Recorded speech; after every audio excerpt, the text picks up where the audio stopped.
Hallo allerseits und willkommen zum Kanalupdate für Januar und Februar 2021. Ich hoffe, ihr hattet alle einen einigermaßen annehmbaren Start ins neue Jahr und Lockdown hin, Lockdown her. Vielleicht habt ihr ja das Beste draus machen können und etwas mehr Zeit an der Werkbank verbringen können, so wie ich das zum Beispiel gemacht habe. Wie immer schauen wir uns an, woran ich gerade arbeite, was ich fertiggestellt habe, was ich mir Neues zugelegt habe und welche Termine anstehen, wenn es um den Modellbau geht. Wobei, beim Thema Termine ist ja jetzt gerade nicht so viel los, wie ihr euch sicher vorstellen könnt. Da habe ich jetzt für die nächsten Wochen keine Termine für euch, habe mich aber schon für einige Veranstaltungen angemeldet, die dieses Jahr vielleicht eventuell mit viel Glück stattfinden können. Ende Mai, Anfang Juni sind da die ersten Veranstaltungen und auch später im Jahr habe ich mich schon für was angemeldet. Warten wir mal ab, wie es sich entwickelt. Ihr werdet es ja dann bei Zeiten nochmal davon hören in einem Kanalupdate. Nichtsdestotrotz ist ja nicht alles schlecht. So habe ich in den letzten Wochen zum Beispiel von 3 Leuten sehr, sehr große Spenden für den Modellbaukurs des Ferienprogramms bekommen. Das ist einmal der Live, dann der Patrick und der Marc. Die haben insgesamt zusammen 38 Bausätze gespendet. Ich möchte jetzt hier nicht direkt alle zeigen, sondern ich zeige euch lieber die Fotos davon, damit es ein bisschen schneller geht, weil das doch eine sehr, sehr große Menge an Bausätzen ist. Bin ich sehr beeindruckt davon, von dieser Freigebigkeit, und ich glaube, das dürfte bisher so die größte Ansammlung von Spenden sein, die ich bisher auf einmal bekommen habe. Und das freut mich sehr, dass das Ferienprogramm nach wie vor so eine große Unterstützung erfährt. Einfach so. Es ist ja nicht so, dass ich da jetzt irgendwie groß Werbung mache oder irgendwie hausieren gehe, um die Bausätze zu bekommen, sondern die Leute treten wirklich aktiv auf mich zu, bieten das an und bringen es vorbei oder schicken es per Post, und das ist schon wirklich sehr beeindruckend, und ich bin da auch sehr dankbar dafür im Namen des Ferienprogramms, denn ohne solche Spenden kann der Kurs einfach nicht stattfinden. Ob das Ferienprogramm dieses Jahr wieder stattfinden kann, im gewohnten Rahmen, ist noch offen. Letztes Jahr musste es ja ausfallen, da es kein geeignetes Hygienekonzept gab. Ist einfach schwierig, so in geschlossenen Räumen mit den Kindern und Jugendlichen dann eben Modelle zu bauen. Das sehe ich auch ein. Deswegen ist es eben ausgefallen. Und ich sag mal, meine kleine Trostaktion zu Weihnachten, wo ich dann die Bausätze vor die Haustüren gestellt habe bei den Kindern und Jugendlichen, das war zwar ein kleiner Trost, aber es ist natürlich nicht dasselbe. Ob jetzt das Ferienprogramm diesen Sommer stattfinden kann, wird sich noch zeigen. Ich denke mal, die Planungen werden im späten Frühjahr und Frühsommer anfangen. Da wird man dann sehen, wie es sich entwickelt, was da notwendig ist an Bürokratie und Vorsichtsmaßnahmen und ob das dann überhaupt Sinn macht. Bleibt abzuwarten. Wie auch immer, egal was passiert, ich werde die Bausätze dann einfach wieder weiterleiten und den Kindern und Jugendlichen eben vorbeibringen, wenn es so ist, dass es eben nicht stattfinden kann. Wie auch immer es kommen wird, die Bausätze werden ihrer Bestimmung zugeführt werden, und dank eurer großzügigen Spenden haben wir garantiert auch keinen Mangel an Bausätzen. Deshalb vielen Dank an euch für eure Hilfe und Unterstützung. Das weiß ich sehr zu schätzen, und die Kinder werden es euch auf jeden Fall auch danken. Gut, dann schauen wir uns als nächstes an, was ich alles fertiggestellt habe seit dem letzten Update. Ich war in den letzten Wochen sehr fleißig, und da ist es mir auch gelungen, insgesamt 3 Projekte fertig zu bekommen. Das ist eine ziemlich gute Ausbeute, finde ich. Das erste abgeschlossene Projekt ist der rhodesische T55 von Mini-Art. Im vorherigen Update hat da hier auf dem Diorama noch das ganze Grünzeug gefehlt. Da habe ich ja noch auf eine Lieferung gewartet aus Italien, die dann auch eingetroffen ist irgendwann. Da habe ich relativ viel bestellt, weil ich einfach mal ausprobieren wollte, was der so im Angebot hatte. Für dieses Diorama, gerade jetzt für diesen Bewuchs hier am Ufer, habe ich diese Pflanzen verwendet. Sind von Diorama Presepe. Ich hoffe, ich spreche das richtig aus. Der hat einen relativ großen Online-Shop, wo es eben so diverses Grünzeug gibt. Ja, und da bin ich fündig geworden. Also hier diese Pflanzen, die geben einen recht überzeugenden Uferbewuchs ab. Schön finde ich auch, dass man die farblich nicht nachbehandeln muss. Und die sind auch, obwohl sie getrocknet sind, ja jetzt überhaupt nicht brüchig. Also da kann man jetzt hier so problemlos die Sachen berühren, ohne dass sie gleich zerbröseln. Also finde ich eigentlich ganz angenehm. Nachdem ich dann mit dem Ufer fertig war, habe ich dann noch den übrigen Bewuchs hinzugefügt. Das sind in der Hauptsache Grasbüschel von Mini Natur und Fredericus Rex. Das Ganze habe ich dann noch farblich ein bisschen nachbehandelt mit der Airbrush, damit es ein bisschen trockener und staubiger aussieht. Ja, aber da war jetzt sonst weiter nichts zu tun und es war auch nicht weiter kompliziert. Zu guter Letzt wollte ich auf dem Diorama noch ein Gewässer darstellen. Dafür habe ich von Deluxe Materials das 2-Komponenten-Gießharz verwendet. Das habe ich dann mit Acrylfarbe entsprechend eben so eingefärbt, damit es so ein bisschen so eine Schlammfarbe bekommt, und habe das dann eben eingegossen ins Diorama. Das Ganze härtet sehr vernünftig aus, schrumpelt nicht, macht auch so gut wie keine Luftblasen rein. Also das Zeug ist eigentlich wirklich ziemlich gut. Habe ich gute Erfahrungen gemacht bisher und kann ich sehr empfehlen. Ja, damit wäre dieses Projekt vom Tisch. Das Video dazu habt ihr ja schon gesehen. Hat großen Spaß gemacht, war sehr kurzweilig, war auch mal was anderes. Eine schöne Abwechslung zu den Modellen und Dioramen, die ich sonst so baue. Also hat wirklich sehr großen Spaß gemacht und ich denke, das sieht man auch. Das zweite Projekt, was ich fertiggestellt habe, ist mein Beitrag für den Tank Hunter Panzerjägergruppenbau, der hier auf YouTube von Jorama Modellbau und Scale Bench Plastic Models veranstaltet wird, nämlich von Itellery die Semovente L40. Da habt ihr ja im vorherigen Update nur den Rohbau gesehen und ich habe dann mit dem Dioramensockel weitergemacht. Da habe ich zuerst die überstehenden Pflastersteine plan geschliffen mit dem Rahmen des Dioramas und danach ging es auch schon an die Lackierung.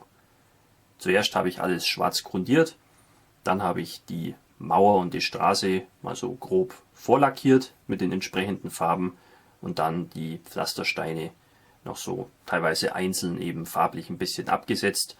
Dazu habe ich vor einer Weile auch schon mal ein kleines Video gemacht, wie man das machen kann. Danach habe ich dann noch weitere Details bemalt, wie zum Beispiel die Isolatoren an dem Strommast zum Beispiel oder auch die Straßenschilder, die da so auf dem Diorama sind. Die sind teilweise von Model Victoria oder von Mini-Art. Die haben ja auch so ein neues Straßenschilder-Set rausgebracht für den italienischen Kriegsschauplatz. Und diese Propagandaplakate, die sind von Reality in Scale und Mini-Art, glaube ich. Im Anschluss daran habe ich dann noch den Boden weitergestaltet. Dafür habe ich eben feingesiebte Erde aus meinem Garten verwendet. Einen relativ hellen Farbton hier, damit es ein bisschen besser passt zu einem mediterranen Umfeld. Und habe das Ganze eben wie immer mit Ponalleim vermischt und mit ein bisschen Wasser streichfähig gemacht und es dann eben auf dem Sockel aufgetragen. Noch ein paar Grasbüschel rein und ein paar kleine Büsche. Ja, und das war's auch schon. Nachdem dann der Dioramensockel erledigt war, konnte es dann mit der Lackierung des Fahrzeugs weitergehen. Das Modell habe ich noch so ein bisschen modular gelassen. Zum Beispiel war der komplette Aufbau abnehmbar, damit man dann eben auch den Innenraum vernünftig lackieren kann. Ich habe dann zunächst erstmal alles mit Revell Matt 9 Anthrazit, wie sonst auch, grundiert. Und dann habe ich erstmal den Innenraum lackiert, vornehmlich mit Farben von Life Color. Die bieten nämlich ein schönes Farbset an für die Innenraumbemalung von deutschen und italienischen Fahrzeugen. Danach habe ich dann das Modell mehr oder weniger komplett montiert, den Innenraum mit Schaumstoff abgedeckt und dann die Außenseite noch lackiert. Auch dafür habe ich wieder Farben von Life Color verwendet. Ja, ist ein italienischer Hersteller und der bietet dann natürlich auch die passenden Farbtöne an für die italienischen Fahrzeuge. Im Anschluss daran kamen dann noch die Abziehbilder drauf. Die ließen sich sehr schön verarbeiten und das Modell wurde dann mit einer Schicht Klarlack noch versiegelt. Bei der Alterung habe ich mich dann ein bisschen zurückgehalten. Ja, das war ja nur ein Garnisonsfahrzeug, was jetzt nicht irgendwie ja, länger im Kampfeinsatz war. Deswegen habe ich da das Ganze ein bisschen simpler gehalten. Zuallererst kam ein dunkles Ölfarbenwash drauf, um eben die Details zu betonen und um die Oberflächen ein bisschen, sage ich mal, matter zu machen. Ja, dann kamen die Lackschäden drauf, die habe ich größtenteils mit etwas Schaumstoff aufgetupft, einfach ein bisschen dunkelgraue Farbe verwendet.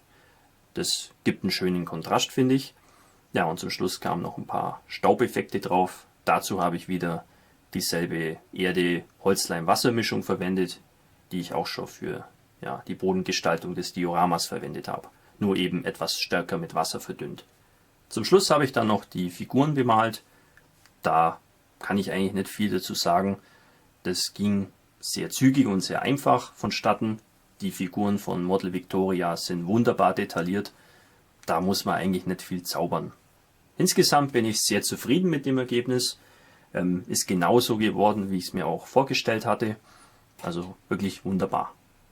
Das dritte und letzte Projekt, was ich fertigstellen konnte, ist eine Figur. Und zwar ein deutscher Sturmsoldat aus der Zeit des Ersten Weltkriegs im Maßstab 1:16 von John Smith Modellbau. Ich wollte mich schon länger mal wieder mit dem Ersten Weltkrieg beschäftigen, hat aber zeitlich nicht so gut geklappt während der Weihnachtstage. Ja, jetzt nachdem die beiden Dioramen, die ich euch gerade gezeigt habe, fertig sind, dachte ich mir, dass ich die Figur mal eben schnell reinschieben kann. Ja, dargestellt ist hier ein Sturmsoldat des Sturmbataillons Nummer 5, Rohr, aus dem Zeitraum 1916 bis 1918.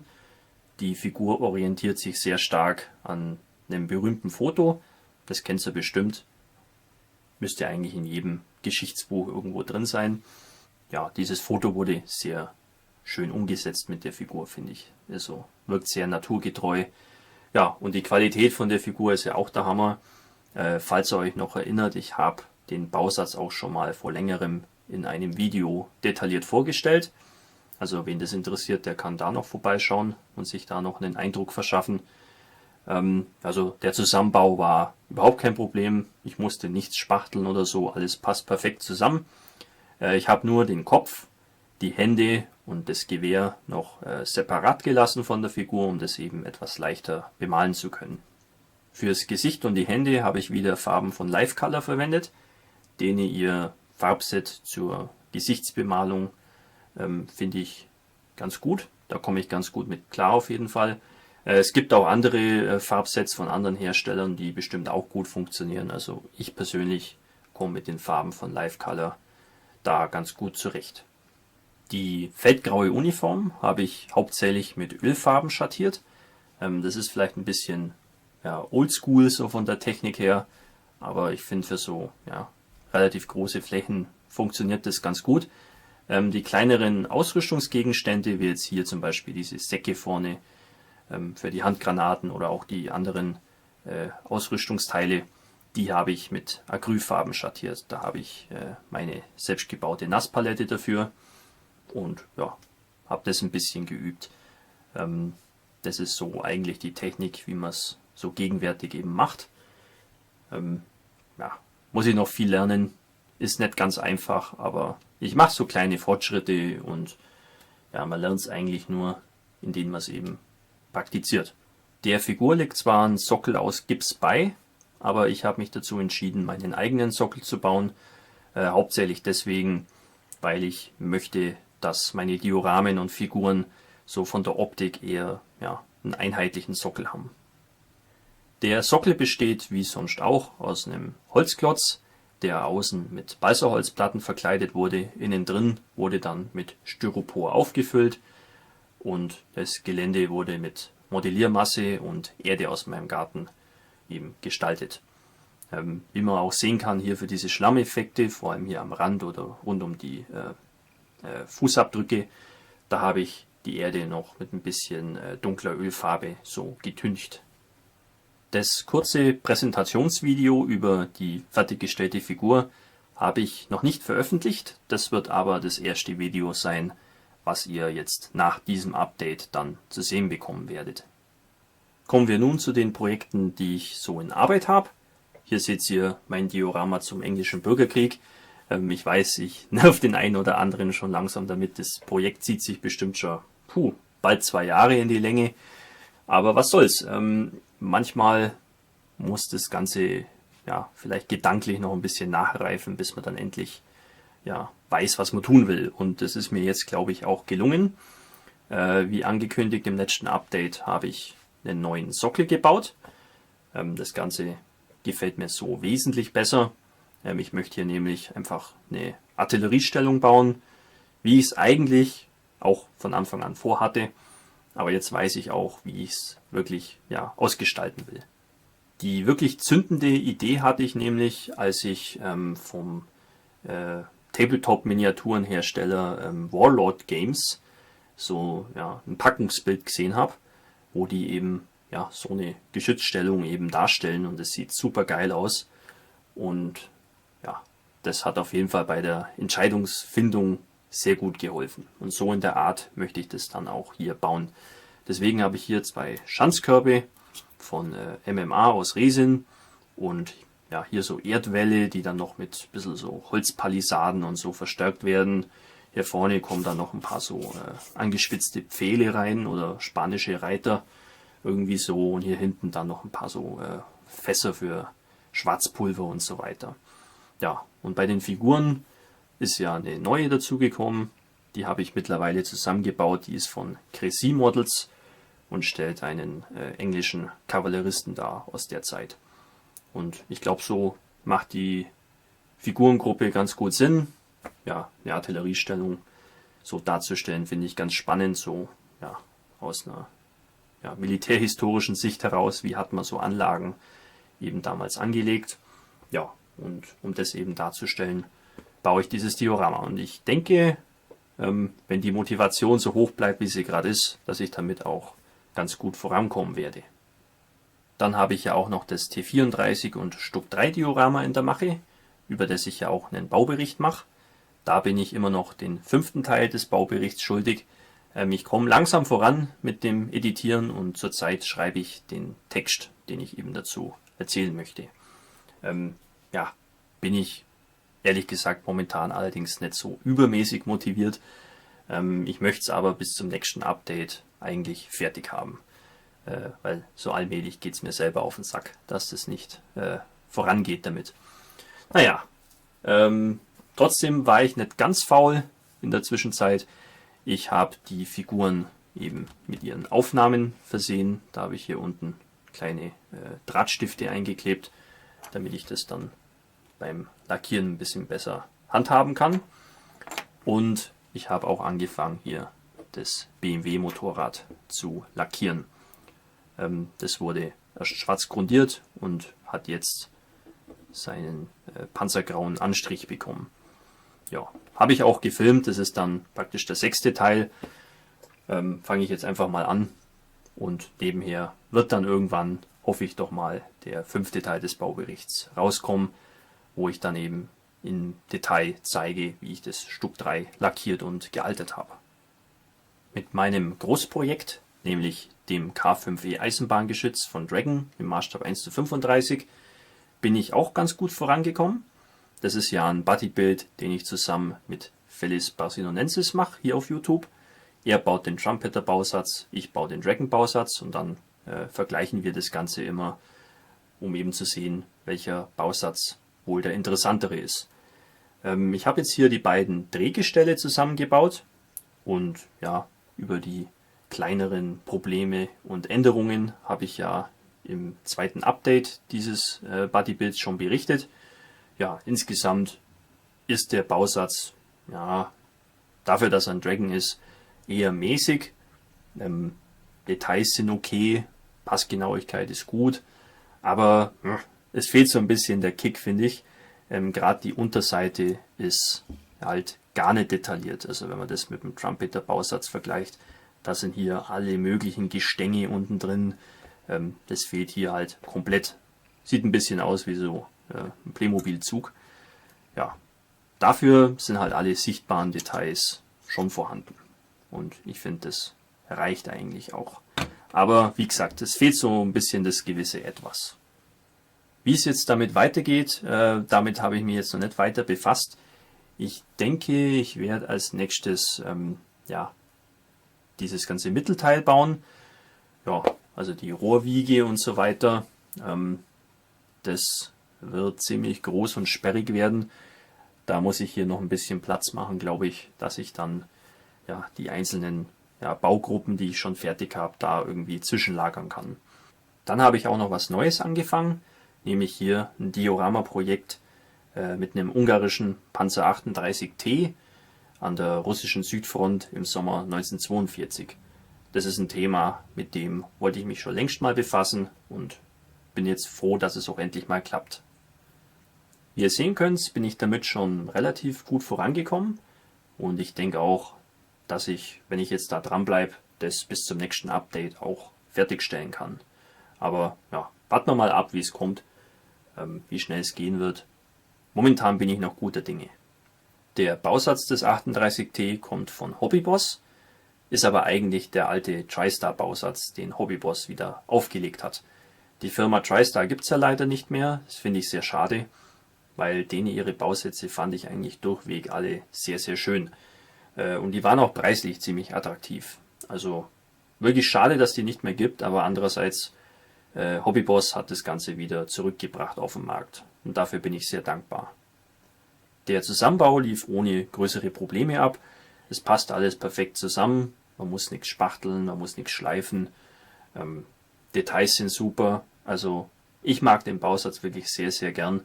Den kann man aus der Schachtel bauen, wie er ist. Und man bekommt ein gutes Ergebnis. Dann ging es auch schon an die Lackierung. Zunächst habe ich wie sonst auch das Modell mit schwarzer Acrylfarbe von Revell grundiert. Und danach kam das Panzergrau drauf, Matt 78 in dem Fall, was ich an einigen Stellen noch mit Matt 79 ein bisschen so aufgehellt habe. Gerade so am Turm oder am Motordeck. Ja, die Details waren relativ schnell bemalt, da ist ja nicht so viel. Ein paar Werkzeuge, ein paar Laufrollen, Ketten und so weiter, das ist jetzt nicht so aufwendig. Und dann ging es auch schon an die Abziehbilder. Da habe ich einen Abziehbildersatz von Star-Teagles verwendet.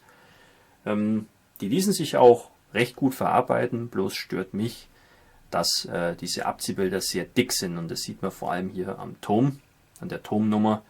Bin ich nicht ganz so zufrieden damit. Muss ich mal schauen, ob ich das noch irgendwie später kaschieren kann. Des Weiteren befindet sich auf dem Diorama im Straßengraben noch eine verlassene sowjetische Protze. Die ist von Mini-Art, habe ich auch schon lackiert. Dafür habe ich aber Vallejo-Farben verwendet, weil ich da ein Farbset habe, wo eben dieses typische sowjetische 4BO-Grün mit dabei ist. Ansonsten kann ich jetzt eigentlich nicht viel dazu sagen. Der Bausatz von Mini-Art war sehr schön, gut zusammengepasst, fein detailliert. Ja, ansonsten, was macht man mit so einem Ding? Eignet sich eigentlich nur hier so als Komponente für so ein Diorama. Weiteres Zubehör fürs Diorama sind diese beiden Resin-Figuren. Hier ein ungarischer Panzeroffizier von The Body und ein ungarischer Infanterist von Black Army Models. Einfach zusammenzubauen, schöne Resin-Figuren. Die Figur von The Body ist qualitativ ein bisschen besser, aber die von Black Army Model ist jetzt auch nicht so schlecht. Und hier vorne habe ich noch ein paar sowjetische Helme und Taschen und Rucksäcke und so weiter vorbereitet, die ich dann hier so um diese Protze herum verstreuen möchte. Das Diorama an sich ist recht simpel, ist einfach nur eine Straße mit einem Straßengraben. Den Zaun hier hinten habe ich selbst gebaut, der besteht aus kleinen getrockneten Zweigen, die ich im Garten gesammelt habe. Und das habe ich dann hier eben so ineinander geflochten und mit verdünntem Holzleim getränkt, dass das auch so stabil wird.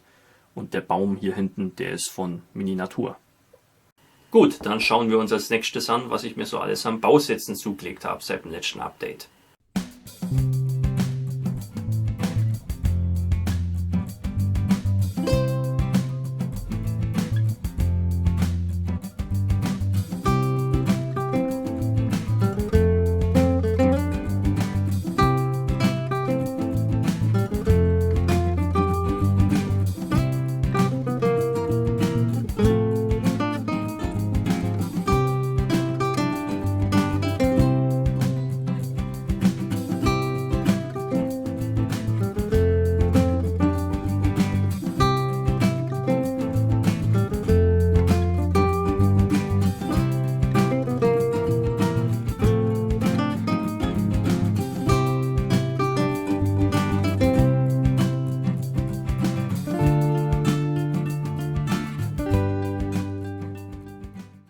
Ja, das war doch eine kleine nette Auswahl von verschiedensten Dingen, die mich so interessieren.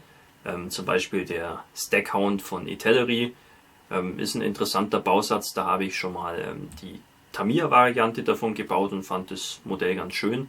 Mit dem Bausatz hier habe ich ein bisschen was anderes vor. Da möchte ich wieder ein rhodesisches Fahrzeug bauen davon.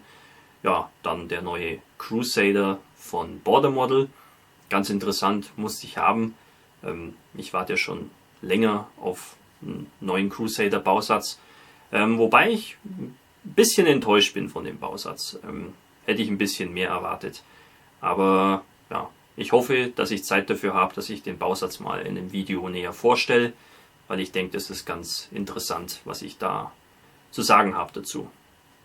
Also ihr könnt in nächster Zeit genauso wie immer mit einigen sehr interessanten Videos rechnen. Manches habe ich schon präpariert, anderes ist momentan nur eine Idee. Werde ich noch versuchen weiter auszuarbeiten. Ich habe da so ein paar, ich sag mal, Bestenlisten-Videos so im Hinterkopf, wo ich vielleicht mal vorstellen möchte, was meiner Meinung nach die meinetwegen 10 besten Panzerbausätze sind, die ich so kenne, wo ich schon gebaut habe, oder ja, so Dinge eben in diese Richtung, Figuren oder Flugzeuge oder was auch immer, weil da vielleicht auch ein paar ganz interessante Überraschungen drin sein könnten, wo manche Leute vielleicht gar nicht so auf dem Schirm haben, dass dieser oder jener Bausatz wirklich was Besonderes ist vielleicht. Alles klar, damit wären wir wieder am Ende dieses Updates. Jetzt seid ihr wieder auf dem neuesten Stand. Ja, ich wünsche euch frohes Basteln, viel Gesundheit und wir sehen uns wieder im nächsten Video. Euer Hamika Barkas.